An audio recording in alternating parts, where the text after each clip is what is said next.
Wow, okay. This is quite the stack of info you've sent over on ADHD. Someone's been doing their research. You're not messing around, huh? Definitely seems like you're ready to go deeper than just skimming the surface. Yeah, it looks like someone wants to really understand the ins and outs of ADHD. Right. And that's what we're here for, to really unpack this topic, not just the what, but the how and the why it all matters. Absolutely. I'm ready to dive in. Perfect, let's do it. So a lot of these guides, like this parent's guide from Kaiser Permanente, they start with a definition of ADHD.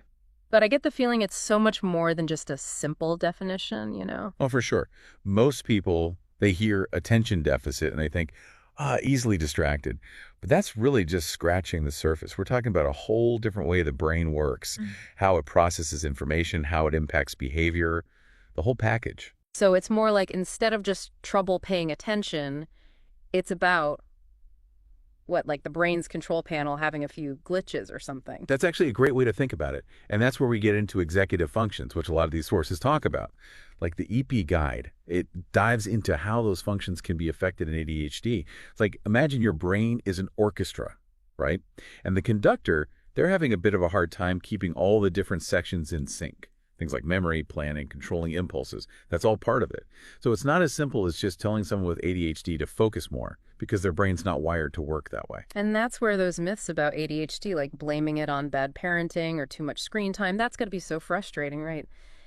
It's not a choice, it's how their brain operates. I'm glad to see this parent's guide calling out those myths right away. Yeah, those myths can be really damaging because when you start believing that ADHD is just a result of bad choices or a lack of willpower, it leads to blame and shame for both individuals and their families.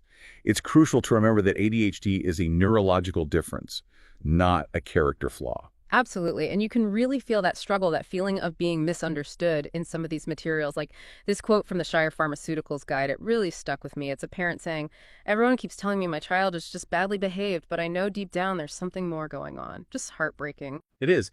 And it goes back to those harmful myths we were talking about, because when people, even with the best intentions, believe those myths, it creates a huge barrier to real understanding and support. It's not about bad behavior. It's about recognizing that this is a different way the brain functions. And those differences, they can come with some very real challenges. And those challenges, they can show up in all parts of life, right? But the good news is these sources, they offer some really solid advice on how to handle them, how to support someone with ADHD. And that's what I was hoping we could dig into, because there's a lot of practical stuff here, like for managing ADHD at home, at school.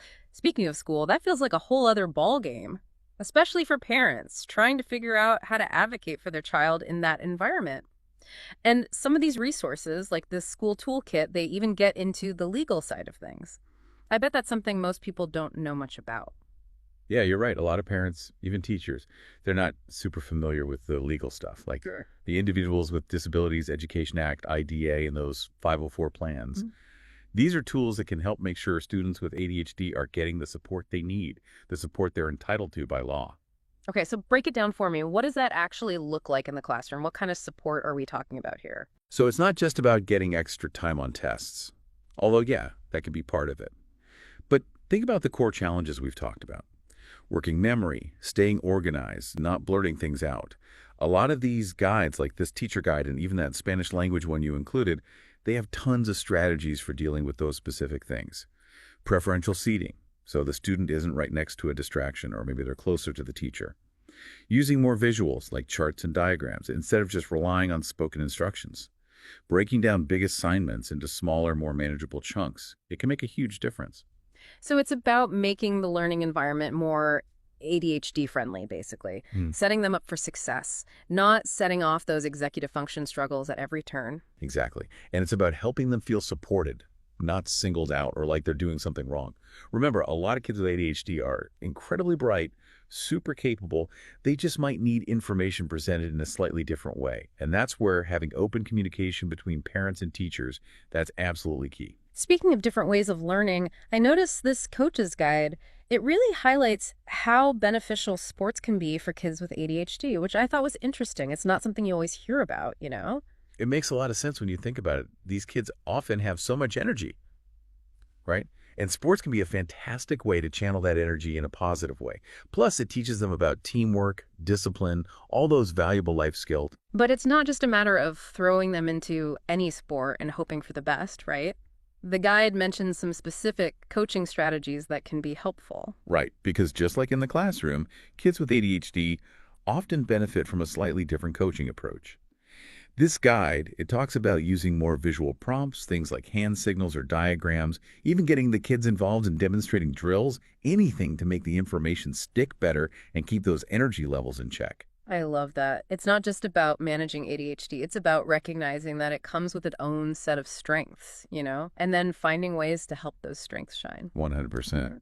And speaking of strength, It seems like there's this common thread running through all these guides, this idea that ADHD isn't just about what's hard, but also about the strengths that come with it. totally, it's so easy to get caught up in the deficit part of attention deficit Right.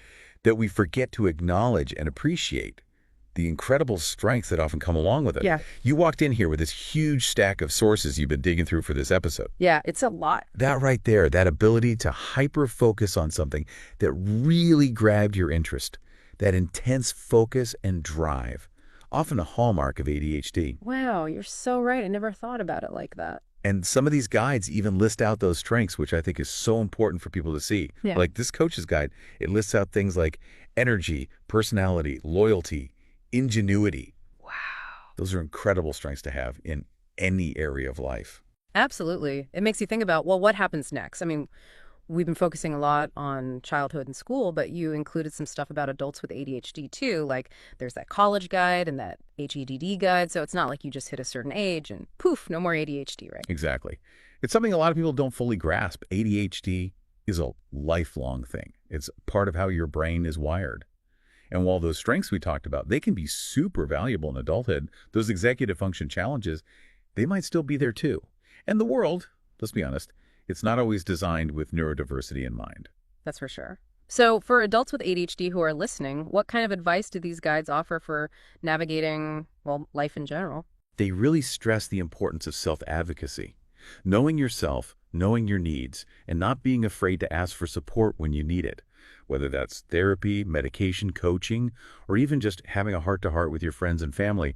Remember, asking for help, it's not a weakness. It takes a lot of strength and self-awareness to say, hey, I need a little support here. So true. That's good advice for anyone, really, ADHD or not. Knowing your limits, advocating for yourself. This has been such an insightful deep dive. I feel like I've gone from knowing a little bit about ADHD to really understanding it, on a deeper level. And that deeper understanding, it's so crucial, isn't it? It allows us to move away from judgment and towards empathy, towards support. Because at the end of the day, ADHD isn't just a diagnosis.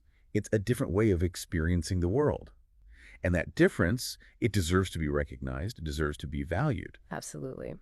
So as we wrap things up here, is there one final thought you want to leave our listeners with? Something from these materials or maybe from your own experience? If there's one thing I hope people take away from this deep dive, it's this. Whether you relate to ADHD personally or you know and love someone who does, remember that it's just one part of who a person is. Celebrate the strengths, embrace the differences, and never underestimate the power of understanding. That is the perfect note to end on. Thank you so much for joining me for this incredible conversation. My pleasure. And to our listeners, thank you for trusting us with your deep dive. We'll see you next time.